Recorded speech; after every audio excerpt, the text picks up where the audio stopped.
So, there's a massive political storm brewing in India, and it's all centered around two words: vote Chori. That means vote theft. Today, we're going to break down exactly what these accusations are all about, who's involved, and why it's become such a huge deal. Let's get right into it. Okay, first things first. When you hear vote Chori, don't picture someone literally stealing a ballot box. No, this accusation is way bigger and much more sophisticated than that. It's the claim that there's a widespread, even systematic effort to rig the game by messing with the voter lists themselves, and that, in turn, changes the outcome of elections. All right, here's how we're going to tackle this. We'll look at the accusation campaign and where it came from. Then we'll cover the official rebuttal from the other side. We'll see how the courts and commissions are getting involved. And finally, we'll talk about why this is really a battle for the legitimacy of the entire system. So let's start at the beginning. How did this whole thing catch fire? We're diving into the opposition's campaign, which is being led by the Congress Party, to see how these claims of vote theft really started to gain momentum across the country. And wow, did things escalate fast? I mean, look at this. It kicks off with a single allegation from opposition leader Rahul Gandhi on August 1st. But it didn't stay there. Within just a few weeks, it had snowballed into these nationwide marches and protest rallies, from Bihar all the way over to Arunachal Pradesh. Now, this quote right here is absolutely key. The opposition isn't just pointing out a few mistakes or isolated issues. They're claiming there's a systemic model of theft and promising to drop conclusive evidence. That promise completely changes the game and seriously raises the stakes for everyone involved. And you can see how this quickly became a national story, not just a local one. It grew into this coordinated narrative, with specific claims popping up all over the map, from suspicious voter entries in Gujarat to protests in Bihar. Each new claim just added more fuel to the fire. And this is the kind of number the opposition is using to make their case. They're saying, look, we just examined a fraction of one voter list, and we've already found 30,000 entries that look duplicate, fake, or suspicious. It's a powerful way to take a huge abstract accusation and make it feel very, very real. Okay, so that's the accusation, but every story has two sides. Now let's flip it and look at how the ruling BJP and the electoral authorities are pushing back against these really serious claims. And this is where the political strategy gets fascinating.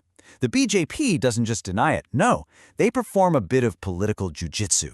They take the exact same accusation and turn it right back on their accusers, basically saying, you're the ones who've been benefiting from sketchy voter rolls all along. It's a total script flip. And this isn't just talk. The counterattack gets very specific, with a direct call for high-profile opposition leaders to resign from their own seats. This escalates things from a political debate into a direct challenge against the legitimacy of their own election victories.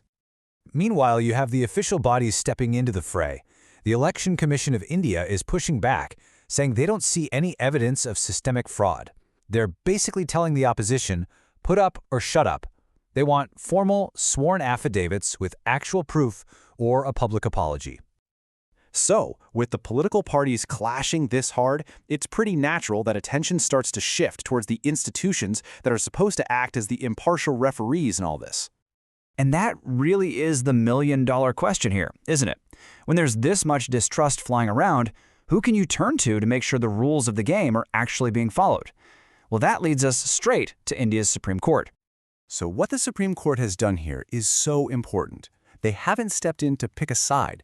Instead, they've pushed for one thing above all else: transparency.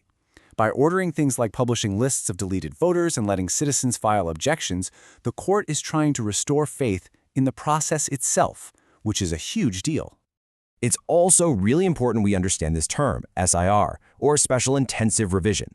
Now, on paper, this sounds like boring but necessary administrative work, right? Just cleaning up the voter lists. But in places like Bihar, this very process has become a political flashpoint, with claims that it's being used as a weapon to improperly remove voters.